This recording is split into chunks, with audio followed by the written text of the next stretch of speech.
canne que les forgerons de mon père pourront fabriquer. Le fidèle griot du défunt roi était venu ce jour-là leur rendre visite. Entendant Sundiata, il ordonna à ses serviteurs de courir passer commande au maître des forges. À nouveau, l'enfant s'adressa à Sogolon. Mère, ne veux-tu que les feuilles de baobab, ou préfères-tu que je t'apporte l'arbre tout entier? Celle-ci, encore secouée par l'émotion, secoua d'un ton exaspéré. Je veux le baobab, et avec toutes ses racines, devant ma porte. 2 heures plus tard, 6 apprentis forgerons, ployant sous l'effort, vinrent déposer une lourde barre de fer au pied de Sundiata. Alors s'éleva puissant dans les airs un chant d'exhortation. C'était le griot de son père. Lève-toi, jeune lion, rugis, et que la brousse sache qu'elle a désormais un maître. Attirés par ce vacarme insolite, en plein après-midi, les gens sortirent de leur concession pour voir ce qui se passait. En un instant, la nouvelle fit le tour de la ville et une foule intriguée commença à se rassembler autour de la case de Sogolon. Prenant appui sur ses genoux, le jeune garçon attrapa la lourde canne soutenue par les porteurs et, d'une main ferme, la dirigea à la verticale de son corps. Un curieux silence flottait dans les airs, enveloppant l'assistance dans une espèce d'attente figée. Sundiata ferma les yeux, les paupières contractées par une intense concentration. Puis il se cramponna à la barre de fer et tenta plusieurs fois de mouvoir ses jambes inertes. Il ruisselait de sueur et malgré la souffrance qui se lisait sur son visage, il se relevait chaque fois que ses jambes glissaient. Sa mère le regardait avec amour et confiance comme pour lui insuffler une ultime énergie. Une fois encore, il essaya de commander ses jambes, s'arc-boutant sur la canne au prix d'un immense effort. Il banda les muscles de ses bras, et soudain, ses genoux quittèrent le sol, comme mus par une irrésistible poussée. Sogolon ne le quittait pas des yeux, hypnotisé par le tremblement saccadé qui animait les membres de son fils. Ceux qui, incrédules, s'étaient déplacés pour assister à un ridicule spectacle restèrent saisis de stupeur. Ils étaient là, bouche bée, incapables de proférer une seule exclamation. Le prince, dressé sur ses jambes, regardait fixement sa mère. Et, raconte la tradition orale, dans l'effort, la lourde canne de fer s'était tordue et avait pris la forme d'un arc. D'une démarche saccadée, Sundiata s'ébranla comme un automate jusqu'à la lisière de la clairière qui bordait le palais, puis, par une bonne centaine de spectateurs ébahis, sans effort apparent, comme animé par une volonté plus grande que sa force physique, il arracha un jeune baobab, le posa sur ses épaules et vint le jeter devant la case de sa mère en disant avec solennité : « Désormais, tu n'auras plus besoin de personne. C'est devant ta case que toutes les femmes de Niani viendront s'approvisionner en feuilles de baobab. »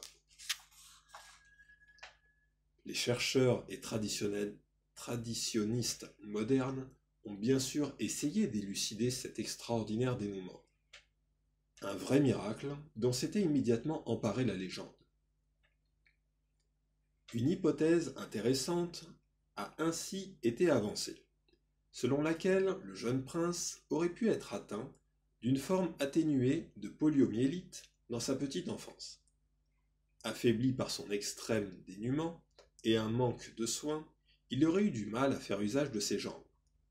Mais en grandissant et en se fortifiant, sans doute avait-il inconsciemment pratiqué une sorte d'auto-rééducation qui lui avait progressivement permis de retrouver une certaine mobilité, laquelle se révéla soudainement après le choc psychologique créé par la vue de sa mère bouleversée d'avoir été si humiliée.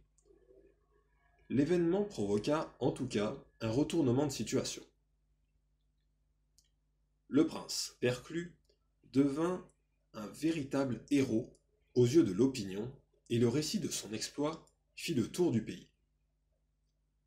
Le courage de Sogolon, une mère modèle qui n'avait jamais désespéré de l'état de son fils, fut célébré partout et on se mit soudainement à la traiter avec respect.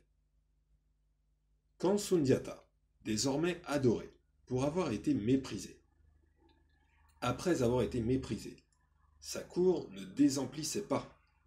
Entouré d'une bande de garçonnets de son âge, c'est lui qui menait les jeux et les parties de chasse. Toutes les mères poussaient leurs fils à fréquenter le petit miraculé, reconnu comme le futur héros annoncé par la prophétie. D'autres rois, amis, envoyèrent leur jeune prince à la cour de Niani afin qu'ils fassent leur classe dans l'entourage de Sundiata qui, guidé par le griot de son père et éduqué au monde par sa mère, se forgeait une carrure de chef. La popularité du jeune prodige ne manqua pas de faire de l'ombre à son aîné, l'usurpateur du trône dont la personnalité paraissait finalement bien terne en comparaison de Sundiata.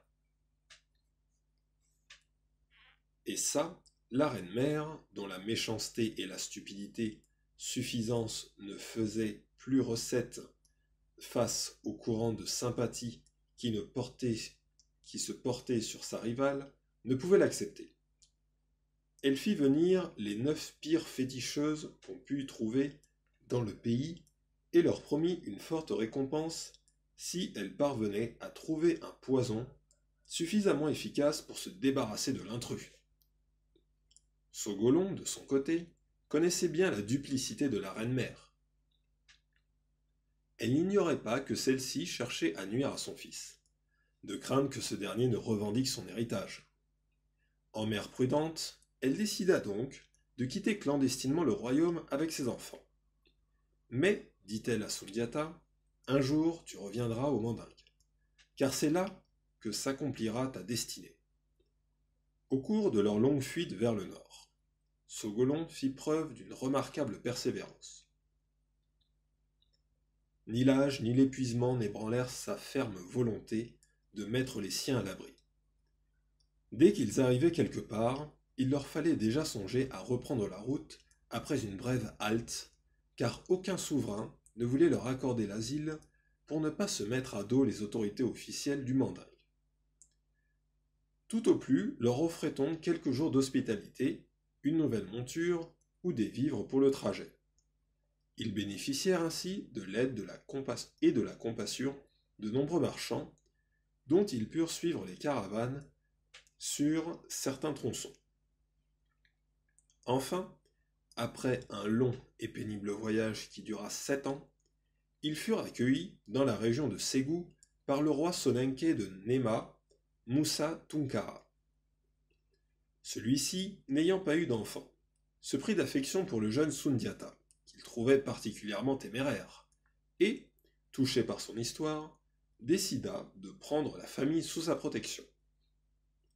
Jouissant enfin d'une vie tranquille sur cette terre d'asile, Sogolon, affaibli par le poids des misères endurées et de sa bosse qui la faisait souffrir, eut le bonheur de voir son fils devenir un brillant guerrier et le conseiller respecté du roi de Néma. Il en imposait par son autorité naturelle et, enfin stratège, gagnait toutes ses campagnes militaires, mais on apprit bientôt que le Mandingue venait de tomber sous la domination d'un nouveau conquérant.